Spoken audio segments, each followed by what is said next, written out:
Every now and then, if you're fortunate enough in life to come across someone who possesses true star qualities, someone who can transcend all known barriers with very little effort, that someone is Thomas Dortch. Thomas Dortch has given so much to this community, and giving so much of himself. His character is without reproach, and he's an amazing black man. As we've been doing all month, we've been celebrating, paying tribute, and paying homage to incredible black people in this community and beyond. And we're so honored to pay homage to Thomas Dortch. We're here to recognize the exceptionally talented Tommy Dortch and the fruits that we have enjoyed in his living.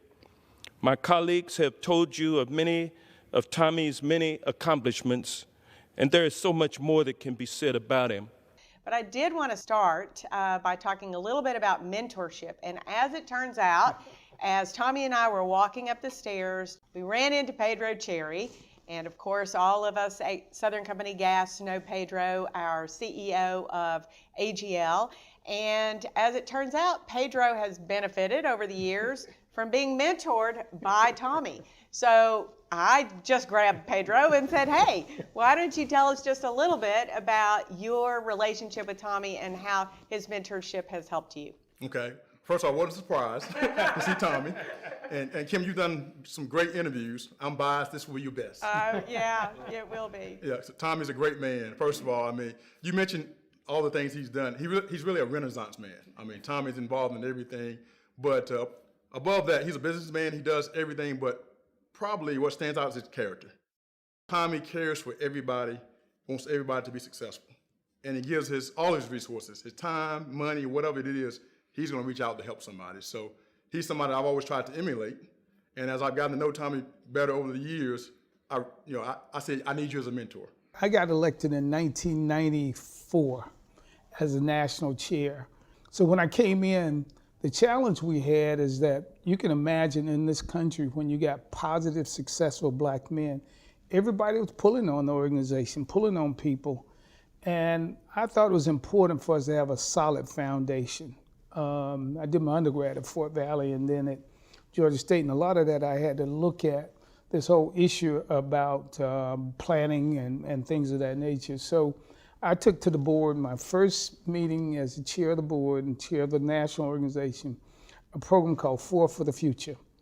Everything we do in the organization until this day, from '94 to this day, it has to fall in education, mentoring, health and wellness, or economic empowerment, and we add an overlay of leadership development, because leadership is everything. You gotta have good leaders no matter what you're doing.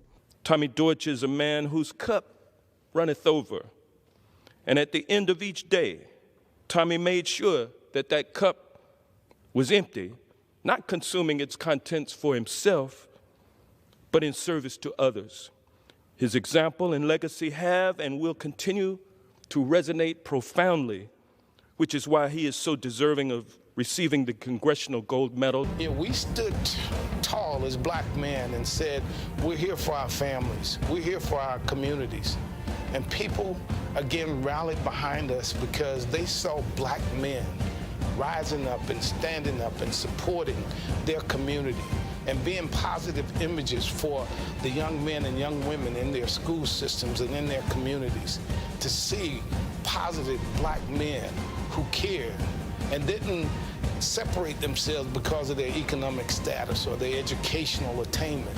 It was about us standing firm as black people, as black men, and working hard to teach our young people respect for our women, respect for themselves, and to never let anyone tell them they could not succeed. That was what the 100 Black Men was basically motivated to do, and we continue to do that. Again, today, they need us now more than ever before. When you look at the nonsense that's coming out of Congress, when you look at the nonsense that's coming from state houses and coming from even many corporate communities, we've got to hold people accountable. We have the power. We have the influence. We just got to be there.